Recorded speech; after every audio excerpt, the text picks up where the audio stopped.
नमस्कार। एक बार फिर से स्वागत है आपका अपने कार्यक्रम नई दिशाएं।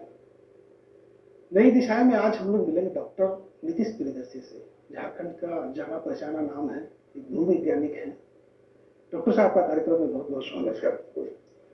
डॉक्टर साहब, पर्यावरण को लेकर वैश्विक चिंता आए दिन इसके ऊपर कई चर्चा होती है, और पर्यावरण की जब हम लोग बात करते हैं तो सबसे पहले बात होती है पृथ्वी की। बिल्कुल, क्योंकि अगर पृथ्वी है तो पर्यावरण है और जीवन है। सबसे पहले आप ये बताएं कि पृथ्वी के लिए पर्यावरण कितना जरूरी है और आज पृथ्वी कैसे संकट से जूझ रही है। देखिए, पहले मैं मैं बता दूं, जो हम लोग बार बार करते हैं कि पृथ्वी के लिए पर्यावरण कितना जरूरी है, इसको जस्ट हम उल्टा करते हैं। पृथ्वी को पर्यावरण की जरूरत नहीं है, हमें जरूरत है। देखिए, पृथ्वी 4.5 बिलियन ईयर्स पहले से बनी, आज तक वो वही है। पृथ्वी को कोई खतरा नहीं है, खतरा हमें है, क्योंकि पृथ्वी जहां है वहीं है। वो 5 महाविनाश कर चुकी है, हम 6ठे महाविनाश में प्रवेश कर चुके हैं। जब से धरती बनी 5 महाविनाश की आखिरी महाविनाश डायनासोर का था, और हम फिर 6ठे महाविनाश में इंटर कर चुके हैं। तो कहीं न कहीं ये पृथ्वी को जो हम बचाने की बार बार बात करते हैं ना, पृथ्वी हर 5 साल कुछ अल्टरनेट के बाद, कुछ सीरीज के बाद वो एलिमिनेट करती है, अपने को चेंज करती है। पृथ्वी वहीं रहती है, हम बदल। आज जो पेड़ पौधा आप देखते हैं, आज से 65 लाख करोड़ साल पहले, 100 करोड़ साल पहले ये पेड़ पौधे नहीं थे, उनकी संरचना दूसरी थी, वो बदल गए। आप पहले देखते होंगे कि जानवरों की आकृति भी बदल गई, बहुत चीज बदलता चला गया। बहुत से जानवर विलुप्त हो गए जिनके फॉसिल सब मिलते हैं। तो डायनासोर के एज में हमें माना जाता था ग्लोबल वार्मिंग एक मेजर कारण था, परिवर्तन जो पर्यावरण का, जिसमें सारे जीव साफ हो गए। और सबसे प्रमुख कारण जो माना जाता है, जो आम लोगों के समझ में आए, मैं उस भाषा में बात कर रहा हूँ, कि डायनासोर जो धरती पर आया तो पूरे धरती पर रूल करने लगे, दूसरे जीव जंतुओं को खाने को नहीं मिलने लगा, क्योंकि सब चीज वो खा जाते थे। तो पृथ्वी को यह लगा कि अगर ये रहेगा तो दूसरी प्रजातियां नहीं आएगी, इसको हटा। तो सारे चीज उस तरह का माहौल बन गया कि ग्लोबल वार्मिंग होने लगा, ऊपर से एस्टेरॉयड का हमला शुरू हो गया, बहुत चीज शुरू हुआ। वो धरती से डायनासोर धीरे धीरे एलिमिनेट होगा। प्रकृति स्वतः संतुलन बना देती है, और जैसा कि आपने कहा कि पृथ्वी अपने जगह पे अड़ी है, लेकिन हम लोगों को जैसी जानकारी है कि पिछले 100 से 200 वर्ष के बीच में पृथ्वी अपनी धुरी से 1 डिग्री सेल्सियस दूरी हो गई है। देखिए, आपको जो बता दें, धरती का जो झुकाव है सूर्य की तरफ, वो 22 से 24 डिग्री होता है। 22 degree, 23 degree, 24 degree, 24 degree, 23 degree, 22 degree, ये बबलिंग करता है, ये एक्सिस पर चलता है, ट्विस्ट करता है। तो धरती जो अपने को करती है, तो वो बेसिकली वो भी बैलेंस करती है। वो जो एक हुआ था टिल्ट करने का, उसको लोग टिल्ट बोलते हैं, वो बेसिकली हुआ था जब सुनामी आया था 2004 करीबन, जबरदस्त ट्रेमर आया था, तो माना गया कुछ अंश तक धरती झुक गई, जिसके चलते बहुत सारा मौसम में बदलाव देखे उस वक्त। आज भी आप देख रहे हैं प्रकृति में, अगर आप देखिएगा कि अगस्त में ही कांच के फूल खिल जा रहे हैं। तो अगस्त से पहले कांच के फूल कहाँ खिलता था? सावन भादो में, तो दशहरा का आगमन होता था। उसी तरह आम का मंजर को आप देखिए, तो कई चीज अगर आप अगल बगल घुमा के देखते हैं नजरों में, तो आप देखिए तो बहुत चीज लगता है जैसे जल्दी जल्दी चल रहा है। जाड़ा जल्दी आ गया, जल्दी चला गया, गर्मी जल्दी आया, जल्दी चला गया। इधर 2 साल 3 साल से आप देख रहे हो कि बारिश में ठंड उतनी गर्मी नहीं पड़ रही है। क्यों? क्योंकि हम लोग लॉकडाउन में थे, तो हम घर के अंदर थे, तो नेचर में खुश था। तो कहीं ना कहीं हम ही कल्प्रिट हैं इस पृथ्वी के वायुमंडल को बर्बाद करने में। आप पृथ्वी को आप तंग कीजिएगा, तो आप ग्लोबल वार्मिंग का एक छोटा सा कंसेप्ट डेफिनेशन बता दें आपको, परिभाषा क्या होती है। जब आपके भीतर शरीर में बैक्टीरिया इंटर करता है, वायरस, तो आपका शरीर गर्म होता है, हम लोग कहते बुखार आ जाए, और उसके बाद जब खूब पसीना चलेगा तो खूब ठंड लगेगी। तो पृथ्वी के साथ भी तो वही हो रहा है कि मनुष्य रूपी बैक्टीरिया जो है पृथ्वी को तंग कर रहा है, तो पृथ्वी क्या हो रही है? गर्म हो रही है, ठंड भी होती है। इसलिए अतिवृष्टि, अनावृष्टि, खूब ठंड, खूब गर्मी, ये फैक्टर्स हो रहा है। जो शरीर के भीतर होता है वो पृथ्वी के साथ हो रहा है। इसलिए हम लोग कहते हैं कि जो आपके अंदर वो पृथ्वी में भी है। तो आप अपने शरीर को समझते हैं, तो पृथ्वी को भी आप समझिएगा। तो पृथ्वी को हम लोग डेड मान लेते हैं, ये गलती करते हैं। तो पृथ्वी भी अलाइव है, वो भी रिएक्ट कर रही है हमारे अनुसार, कैसे हम उसके साथ बिहेव करते हैं। तो पृथ्वी को अगर जिस दिन मान लीजिएगा अलाइव, और पृथ्वी के साथ आप वार्तालाप शुरू कर दीजिएगा और पृथ्वी को समझिएगा, तो मुझे नहीं लगता है कि आपको कोई कष्ट होगा। डॉक्टर साहब, बहुत सारी बातें हैं, जैसा कि हम लोग जहां से शुरुआत किए थे, मेरा प्रश्न भी वही था जहां पे आप आ गए। एक्चुअली क्या है कि पृथ्वी है तो हम लोग हैं, पृथ्वी है तो पर्यावरण है, लेकिन पृथ्वी को पृथ्वी योग्य, जो उसकी योग्यता है पृथ्वी की, उस योग्य बनाए रखने के लिए, जैसा कि आपने कहा कि मनुष्य जाति में सब कुछ तबाह कर दिया। ये जितना भी प्राकृतिक संतुलन है, पर्यावरण का है, मौसम जो असंतुलन दिखाई दे रहा है, बेमौसम बरसात हो रही है, बेमौसम ठंड होती है, कभी ठंड के मौसम में गर्मी होती है, ऐसा क्या किया जाए, अपने आचरण में मनुष्य जाति क्या सुधार करे कि पृथ्वी को उसके आचरण के अनुरूप कार्य करने दिया जाए। देखिए, आपको ऐसे बता दें कि जब पृथ्वी बनी और मनुष्य धरती पर बहुत बाद में आया, पानी आया, मछलियां आई, कछुए आए, सब आए, तो उसके बाद अब होमोसेपियंस के पहले दूसरे तरह के निएंडरथैल्स वगैरह आए। मनुष्य जो है होमोसेपियंस, जो लेटेस्ट मनुष्य जिसको आप देख रहे हैं हम लोग के रूप में, ये बहुत बाद में आया। अगर हम कहें 40-50 लाख साल पहले, 36 लाख, उसी क्रम से आया। धरती पर सब कुछ पहले से आ चुका था। तो हम ये मान के चलते कि पृथ्वी ने मनुष्य के आने के लिए सब चीज की तैयारी कर ली, स्वच्छ भोजन, जंगल, पानी, सब कुछ का इंतजाम कर लिया। अब हम आते हैं तो आज के डिजिटल की दुनिया में पृथ्वी ने एक ऐप बनाया, उस ऐप में वो सभी को ऐड किया ग्रुप मेंबर में, नदी, पहाड़, नाला, जितने से जीव जंतु सबको वो ऐड करता चला गया। लास्ट में मनुष्य आया, मनुष्य को उसने ऐड कर दिया, उसको भी एडमिन बना दिया। जैसे आज के सिक्योरिटी के हिसाब से क्या होता है, जो भी एडमिन, कोई अकेले एडमिन नहीं होना चाहता है, जितने मेंबर सब एडमिन हो गए। तो पृथ्वी भी वही किया, सबको एडमिन बनाया। मनुष्य ने अब क्या किया, एलिमिनेट करना शुरू किया। ये पहाड़ रोड़ा बन रहा है, हटा दो। ये नदी डेवलपमेंट में आ रही है, हटा दो। ये जंगल की हमको जरूरत नहीं, हटा दो, हम हटाना शुरू कर दिया। करना क्या, इसका ठीक उलट कर देगा। आप पहाड़ को बचाइए, जंगलों को रहने दीजिए। कोविड में सबसे ज्यादा डिमांड हुआ ऑक्सीजन। लोग ऑक्सीजन पे कर रहे थे, ऑक्सीजन नहीं मिल रहा है, पेपर में आ रहा है कि ऑक्सीजन सिलेंडर नहीं, लोग मर रहे हैं। वो ऑक्सीजन हमको कौन देता है, जंगल, पेड़ पौधे, हम उसको हटाए तो ऑक्सीजन कहां से आपको मिलेगा। 10 तरह की बीमारी आएंगी। तो हमको करना क्या है, जो प्रकृति की चीज है, जो हमसे पहले से है धरती पर, आप उनको रेस्पेक्ट दीजिए, उसको इज्जत दीजिए। पेड़ को आप मत काटिए, अगर काटना मजबूरी है, एक काटते 10 लगाइए। नदियों को बचाइए, क्योंकि नदी एक बहुत बड़ा एक स्नायु तंत्र की तरह है, जिसमें हमारे ब्लड वेसल्स की तरह है, जो पूरे धरती को पानी देती रहती है। पानी के बिना, वायु के बिना जीवन असंभव है। बिल्कुल। और पानी को प्रदूषित होने से बचाया जाए, पानी को स्वच्छ रखा जाए, वर्षा जल का संरक्षण किया जाए, नदियों को बचाया जाए, ये बहुत सारी बातें हैं, बहुत सारी बातें आपसे करनी है आज। सबसे पहले एक जरूरी प्रश्न, जैसा कि हम लोग जानते हैं कि जब भी पर्यावरण की बात होती है या जो वैश्विक चिंता जब भी पर्यावरण को लेकर दिखाई जाती है वैश्विक स्तर पे, तो बात होती है ओजोन परत की। ओजोन परत में होल हो गया है हम लोगों की गलती के कारण, चाहे वो उद्योग धंधों से निकलने वाले रासायनिक पदार्थ हो, चाहे वो कोयले से निकलने वाला काला धुआं हो, या फिर CO2 जिसकी मात्रा जिस ढंग से बढ़ती जा रही है अनेक कारणों से, फ्रीज और जो आधुनिकता के नाम पे हम लोगों ने विकसित कर दिया है तंत्र पूरा। तो एक आश्चर्यजनक तथ्य मैं अभी पढ़ रहा था तो मालूम चला कि सूर्य की जो सतही, जो उसका तापमान है 6000 डिग्री सेल्सियस, तो हमारे जमीन के नीचे भी सेम 6000 डिग्री सेल्सियस जो दूरी है, उसका तापमान 6000 डिग्री सेल्सियस है, और बीच में हम लोग हैं, यानी ऊपर भी उतनी ही तपन है जितनी तपन नीचे है। अगर कोई संरक्षण दिए हुए है तो वो ओजोन परत क्या है, इसके बारे में थोड़ा सा संक्षेप में विस्तार से। देखिए, ओजोन एक तरह का सुरक्षा कवच है, जो हमारे इंफ्रारेड, अल्ट्रावायलेट जो किरणें आती, जो हमारे लिए नुकसानदेह है, ये ओजोन लेयर उसको शोषित करता है, अवशोषित करके वापस रिफ्लेक्ट करता है। हम लोगों ने क्या किया कि एसी, रेफ्रिजरेटर, स्प्रे वगैरह यूज करते हैं, CFC क्लोरोफ्लोरोकार्बन का हम लोगों ने बहुत ज्यादा उत्सर्जन शुरू कर दिया। तो क्लोरीन क्या करता है इसमें, क्लोरोफ्लोरोकार्बन में क्लोरीन बहुत हल्का है, ओजोन लेयर की तरफ जाता है। और वहां करता क्या है कि जो ओजोन है, ये ऑक्सीजन का आइसोटोप है, O3, वो करता क्या है कि ओजोन को वापस ऑक्सीजन में कन्वर्ट कर देता है। और ऑक्सीजन में खूबी नहीं है कि वो अल्ट्रावायलेट, इंफ्रारेड रेज को रोक सके, लेकिन नेचर का देखिए सुरक्षा कवच कैसा है कि जैसे ही वो अल्ट्रावायलेट, इंफ्रारेड उस कवच से गुजरता है, उसको वापस ओजोन में कन्वर्ट कर देता है। उसको समझ में आ रहा है कि मनुष्य की बेवकूफी हो रही है। तो अभी क्या स्थिति होगी कि ऑक्सीजन बनने की प्रक्रिया ज्यादा है और ओजोन बनने की प्रक्रिया स्लो हो रही, डैमेज हो रहा है। जिसके चलते हमारी इंफ्रारेड, अल्ट्रावायलेट आती है। और रांची का आपको बताते हैं UV index, ultraviolet index natural way में भी है। रांची का नॉर्मल गर्मी में 12 चला जाता है, होना चाहिए 5 से 7। डॉक्टर साहब, रांची और झारखंड इसको लेके हम लोग जरूर चर्चा करेंगे, क्योंकि हम लोग झारखंड में बैठे हैं और झारखंड के स्टूडियो में हैं।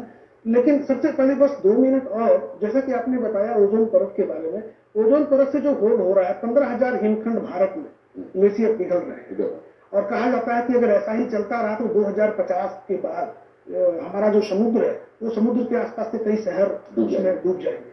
कैसे इससे बचा जाए? देखिए, कुछ चीजें ऐसी हो रही है नेचर में जो आपके कंट्रोल से बाहर जा चुकी है, ये संभालना मुश्किल है। वो कहता कैसे कर दूंगा तो वैसा हो जाएगा, ऐसा कुछ नहीं है।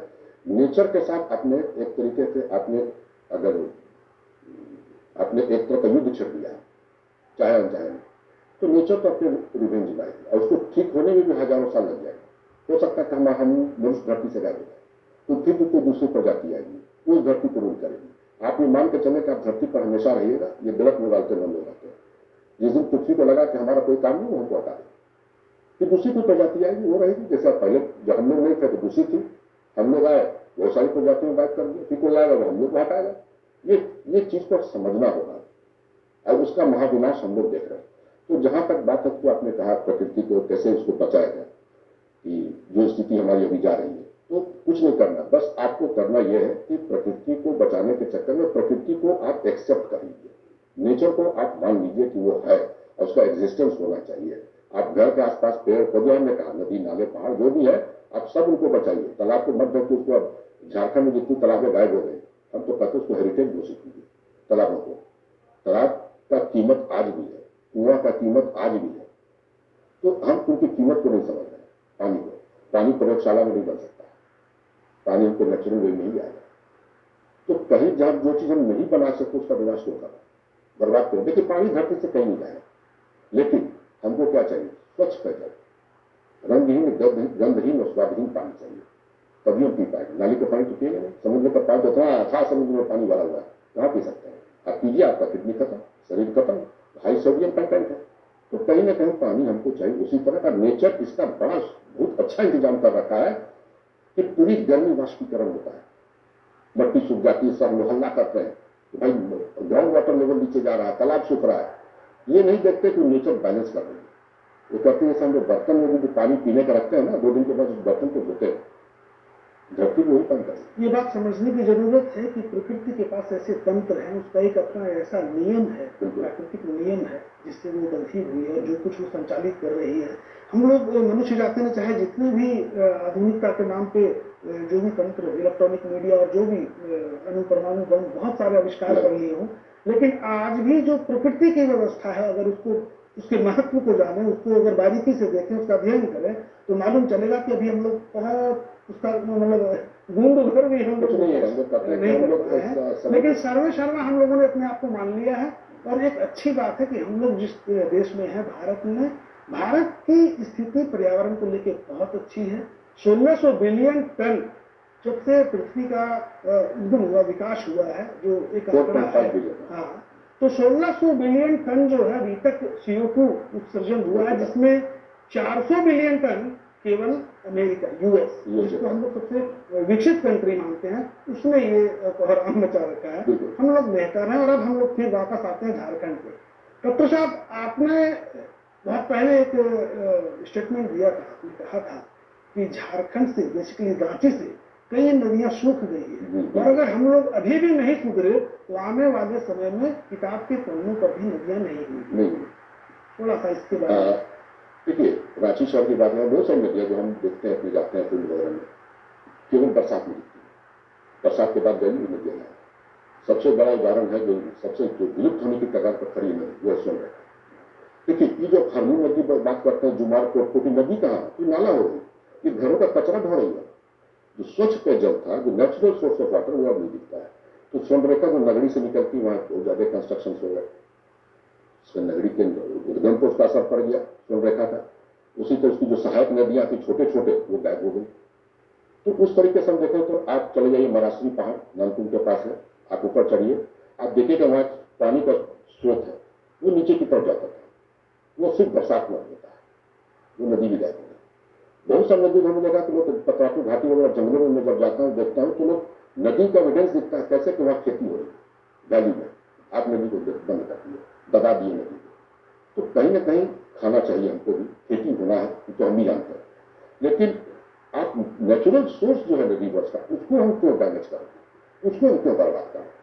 तो हमने देखा जो पता नलकारी नदी वगैरह है, यही नलकारी नदी जो आपको पिछोरिया से निकलती है, पतरातू की तरफ होते हुए, पतरातू डैम बनाते हुए दामोदर में मिल जाती है। आप नलकारी को अलाउ क्रॉस कीजिए, आप देखिएगा कि अगल बगल कितनी साफ जल आ रहा है, लेकिन अब वो ज्यादातर पर खतरा मंडरा रहा है। तो नदियां सूख रही है धीरे धीरे। तो कुछ उद्गम स्थान पर आपने डिस्टर्ब किया, क्योंकि यहाँ की नदियां हिम से नहीं आती है, ग्लेशियर से। यह सारी नदियां बरसाती हैं, यही तो उद्गम स्थान। किसी न किसी प्रकार, किसी न किसी पहाड़ से, झरनों से निकली हुई है, कुछ नदियों का रूप लेती है। अब आप घूम के देखिए कराची के आसपास जंगलों में कई खूबसूरत ऐसी नदियां हैं जहां मनुष्य नहीं पहुंचा है, वो बची हुई। लोग जब मैं फोटोग्राफ्स डालता हूं नदियों का, तो लोग हमसे पूछते हैं कि नदी कहाँ, हम लोग जाना चाहते हैं, हम जवाब ही नहीं देते। हमने जिसको पूछना है हमसे पर्सनल बात कीजिए, क्योंकि मनुष्य जो है, हम अगर रास्ता दिखाएंगे वो आप पहुंचेंगे, अगर 10 होगा तो उसमें से 5 ऐसे होंगे जो उस एरिया को बर्बाद कर देंगे। बिल्कुल सही बात है। और अभी अगर हम लोग रांची की ही केवल बात करें तो रांची में, जैसा कि आपने इसके पहले भी बताया है और अभी भी आप कह रहे हैं, रांची में ही कुछ नदियां ऐसी है, बहुत सारे लोग नहीं जानते होंगे। रांची के बहुत सारे जो जिनको अच्छा ज्ञान है जिनको रांची का, उनको भी नहीं पता होगा कि रांची में कई 3-4 और ऐसी नदियां थी। जैसे करम टोली जो भी तालाब है, कभी करम नदी हुआ करती थी, कोटो कोटो एक नदी हुआ करती थी। तो ऐसे 2-3 नदियां तो बिल्कुल विलुप्त हो चुकी है। अच्छा, ये एक ही नदी के यहाँ कई नाम लिए जाते थे एरिया वाइज। अब जैसे हरमू नदी है, वो हरमू नदी है, लेकिन वही पीपी कंपाउंड के पीछे से और भी क्यों निकलती है, उस नदी का क्या नाम है कि अभी बहुत बड़ी है। अब हिरू नदी के नीचे नदी है, दूसरा नदी, तो नहीं जानता। तो बहुत सा नदी लोकलाइज नाम पर भी रहता है, कोटो जुमार जो भी हमारा है। अगर आप कांटे डैम जहाँ बना है, तो लोग कहते हैं सबसे पहला डैम वही, उसके पहले भी एक डैम था जो 1960 में बना था, आपको कांटे में वो आपको बना था, वो कोटो जुमार के कंफ्लुएंस, वो अंग्रेजों ने बनाया था लाट साहबों को पानी देने के लिए, क्योंकि हैजा वगैरह उसमें फैला था, जिसके चलते वो पानी का सप्लाई करते थे। वो डैम अभी भी एग्जिस्ट करता है। तो ये जो आपने कहा ना नदियां गायब होने की, बहुत सारी नदियां, तो बहुत लोग अभी भी नहीं पता है। धुरवा में नीचे से एक स्रोत था पानी का, जो हम लोग बचपन में देखते थे, अब वो स्रोत गायब। ऐसे बहुत सारे स्रोत थे जो गायब हो गए, बहुत सारी नदियां विलुप्त हो चुकी है। डॉक्टर साहब, सबसे बड़ा सवाल ये है कि अभी भी अगर नदी के महत्व को हम लोग समझ पाए, तो कम से कम जो नदियां हैं जिनके अस्तित्व को संवारने और उनके संवर्धन की बात हो रही है, उसमें हम लोग अगर कुछ करें तो बेहतर होगा। इसके लिए सबसे ज्यादा जरूरी है नदियों के महत्व को समझना। नदियों का क्या महत्व है, थोड़ा एक भूवैज्ञानिक के तौर पे आप देखिए। नदी का सबसे बड़ा महत्व है कि आपके भूमिगत जल को रिचार्ज करता है। पहला जो आप फ्लैश फ्लड ये सब जो हम लोग देखते हैं, नदी उसको बचाती है। हम लोग क्या करते हैं कि नदी को इतना छोटा कर दिए कि वो पानी को समाहित नहीं कर पाती है, तो शहरों में शहर डूबते हैं, गांव डूबता है, क्योंकि पहले नदी बहा के ले जाती थी। तीसरा क्या है कि नदी है तो बालू मिलता है, तो हम बालू हटा ले रहे हैं, इलीगल माइनिंग कर करके बालू को खत्म कर दे रहे हैं, उसको बचाइए, क्योंकि बालू रहेगा तभी हमारा ग्राउंड वाटर रिचार्ज होगा, पानी मिलेगा गाँव वालों को। शहर को पानी जितना हमको सप्लाई वाटर होता नदी से तो मिल रहा है, स्वयं रखा हो चाहे कांटे वाला फोटो, तो पानी कहाँ से मिलता है। रांची शहर को 3-3 बांध है, असम नदी पर भी।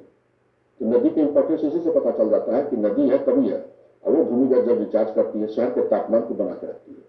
जो रांची पहले प्रसिद्ध था ग्रीष्मकालीन राजधानी, उसका कारण यही था कि अगर 35 डिग्री तापमान गर्मी में पहुंचता था तो बारिश हो जाती थी 2 बजे के बाद, तो पानी उसको कहां से मिलता था, इन्हीं नदी तालाबों का वाष्पीकरण से।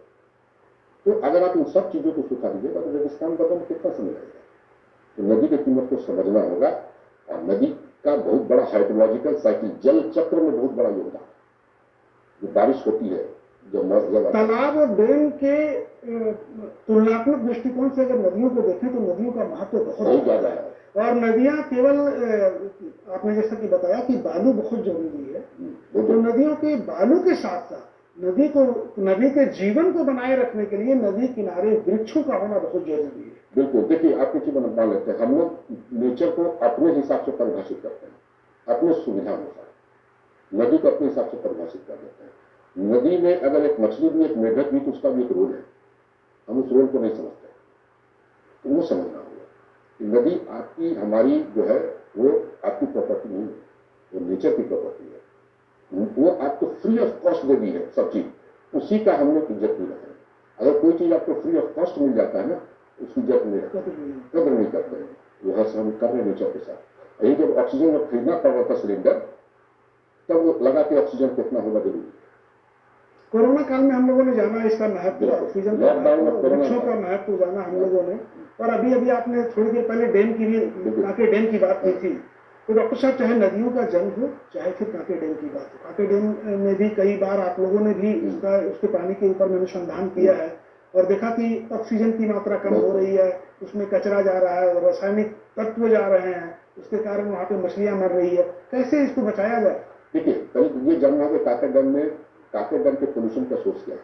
सोर्स है अगल बगल का घर का लैट्रिन पानी सबका कचरा उसी में जाता है। इंडस्ट्री नहीं भी है लेकिन घरों का सारा कचरा नदी में जाता है। दूसरा क्या है हर डैम का एक लाइफ होता है उसके साइज के हिसाब से। कोई 40 साल होगा, कोई 50 साल होगा, कोई 70 साल होगा, वो अपने आप डैम पर खत्म हो जाएगा क्योंकि उसमें सिंक बैठने लगता है कार।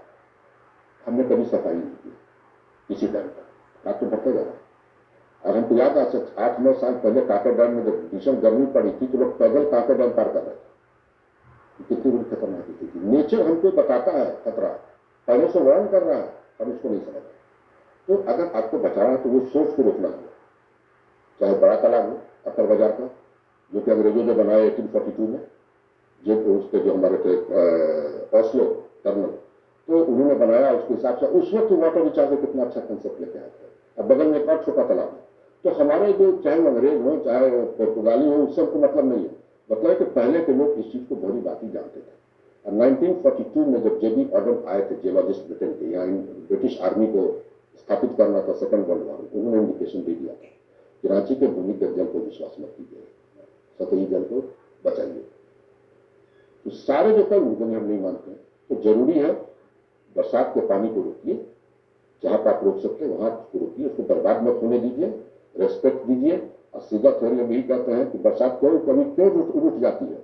तो हम लोग को याद है बचपन में जब बारिश होती थी तो हम लोग दरवाजा खिड़की खोल देते थे, आनंद लेते थे उस हवा का। अब क्या करते हैं, दरवाजा खिड़की बंद कर देते हैं। तो आपके घर आए मेहमान पर आपको दरवाजा खिड़की। चीजें बहुत तेजी से बदल रही है और जल प्रदूषित हो रहा है। खास करके आपने जैसा कि बताया कि भूमिगत जल की जो बात है, डॉक्टर साहब हम लोगों के झारखंड में हम लोगों ने देखा है कि आए दिन इस चीज की चर्चा और चिंता दोनों होती है कि जमीन के नीचे का जो भूजल स्तर है और वो बहुत ज्यादा नीचे जा रहा है और भूजल में रासायनिक फास्फोरस आर्सेनिक की मात्रा बढ़ रही है। क्या इसके दुष्परिणाम होंगे? देखिए आपका पूरा साहेबगंज उधवा वाला का जो बेल्ट है झारखंड में, वो आर्सेनिक अफेक्टेड है। वहाँ आर्सेनिक से लोगों को बीमारी हो रही है, मरे भी हैं लोग, दस्त चर्म रोग और नोसगाय, गिडीनेस, इंटेस्टाइन की बीमारी, लीवर की बीमारी। गढ़वा का जो एरिया है फ्लोराइड कंटेंट है वो था। रांची में भी कई जगह फ्लोराइड और आर्सेनिक पत्थर को दुआ मिला भूमिगत जल में। तो हम लोग ये मान लेते हैं ना कि भूमिगत जल हम पी सकते हैं बिना कोई जांच कराए। ये गलत फहमी लोग हटा। भूमिगत जल की भी जांच होनी चाहिए, इसमें रेडियो एक्टिविटी भी आ सकता है। और अगर आप कोई मेहमान आपके घर में आता है उसको आप कहते हैं कि 3 दिन पुराना पानी है तो नहीं पिएगा। भूमिगत जल कितना पुराना है आपको पता है? लेकिन हम आंख बंद करके उसको पी रहे हैं, पानी खींचे पीना शुरू। ये नहीं देखते कि भूमिगत जल का जो बहाव है वो बना हुआ है या नहीं बना हुआ है, नहीं, उसकी क्वालिटी क्या है, उसकी क्वालिटी क्या है, इसकी जांच नहीं होती। तो जब जांच नहीं कर कौन सा पानी आप पी रहे हैं जिसकी भी आपको जानकारी नहीं है। तो जितनी जो बीमारी हमने कहा आपको नाइट्रेट पॉइजनिंग आ रहा है, जिसको कहते हैं ब्लू बेबी सिंड्रोम बीमारी होती है, ऑक्सीजन की सप्लाई रुक जाती है बच्चों में खासकर। जहां भी खटाल होगा चाहे लैट्रिन का पानी होगा वहां नाइट्रोजन जो है नाइट्रेट पॉइजनिंग शुरू हो जाएगा। उसी तरह आर्सेनिक रॉक से आता है, पायराइट रॉक से, फ्लोराइड आपके आता है ग्रेनाइट वगैरह से।